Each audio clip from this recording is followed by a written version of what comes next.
I will be honest guys, the over 30 days that I had to wait before finally being able to gold max my Devel 16 have passed faster than I thought they would, but now finally I will be able to finally gold max the king of the entire game, as well as I will be able to test it in less than 1 hour before the current Ghost Slipstream season. And so with nothing else to add, let's get into it.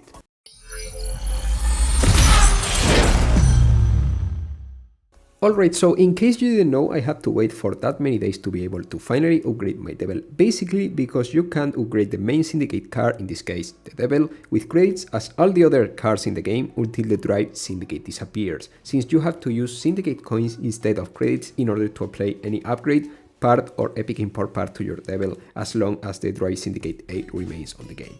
I recorded this right at the moment the Drive Syndicate ended, since the 33 days I had to wait for this may have passed fast, but I'm not waiting one more second to finally be able to gold my car. I guess I was too fast trying to upgrade it because I got an error and the car was still asking for Syndicate coins in order to be upgraded, but nothing that Magic Club can fix. And there we go, all the way up to gold.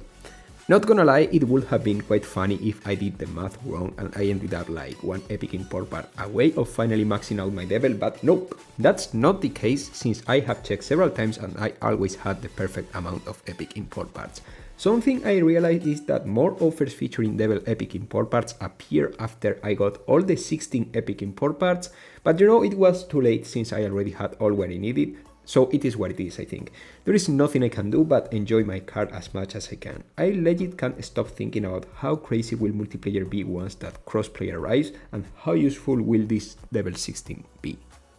I will be honest, there wasn't any particular reason to apply the top speed epic import parts. I'm aware, since you know the top speed only increases like 4 km/h between stock and gold, and that is close to nothing in a car that goes over 550 km/h basically at stock, but still I wanted to look at a golden Devel 16 on my garage, so yeah, I decided to go all in and just straight up and gold it, you know. Of course, everyone could appreciate that I clearly overspent in the Drive Syndicate, and looking backwards, if it's true that having an above the average Devel 16 at the first days of the Drive Syndicate certainly helped me to record some videos having a clear advantage against, you know, maybe other Devel 16 owners, the truth is that I could have spent that extra Syndicate coins on the Zagato epic import parts, but unfortunately, when I was at the Zagato stage, there was no way of knowing that the offers to 6-star the Devel 16 would be as good as they ended up being, so I got that many Syndicate coins before reaching the Devel 16 stage in case I had to buy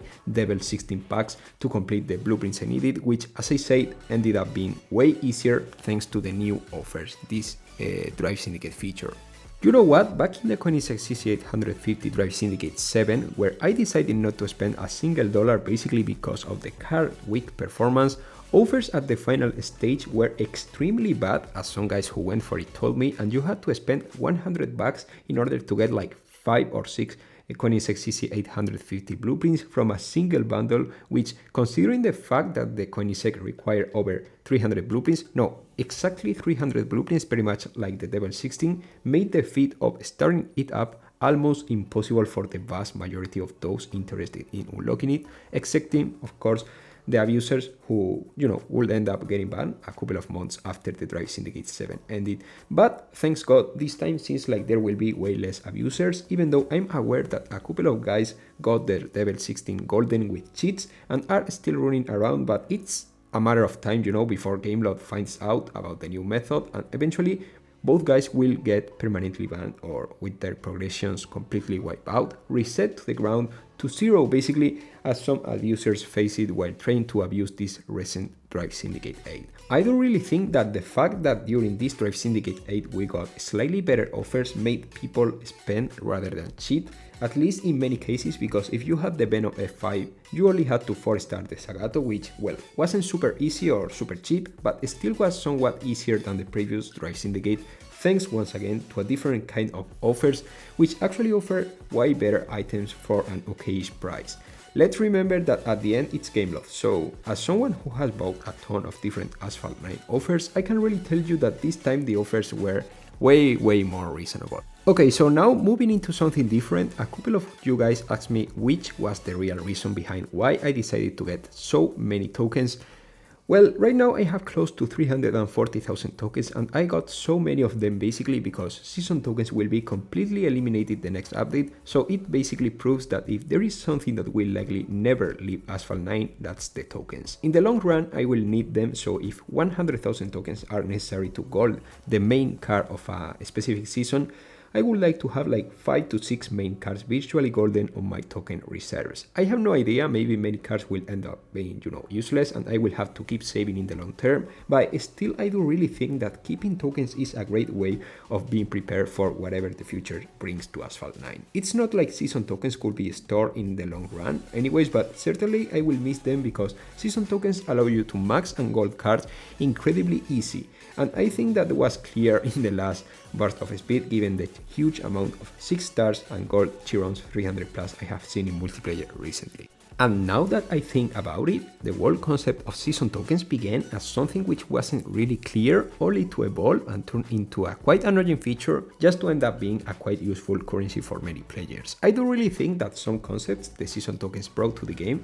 should really remain, like for example, the relays which feature epic import parts of the new cards in a season. I think that such relays could come back in the future, just that available by a decent token prices instead of season tokens, which are basically disappearing.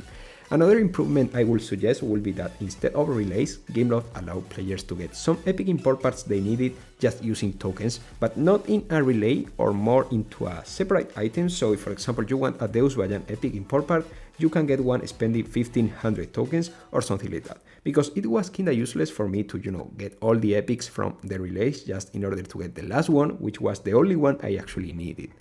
Gameloft already confirmed that it's not that, season tokens legacy will completely disappear, since they are already planning to reintroduce in the future some of the good things season tokens brought to the game. It's just that,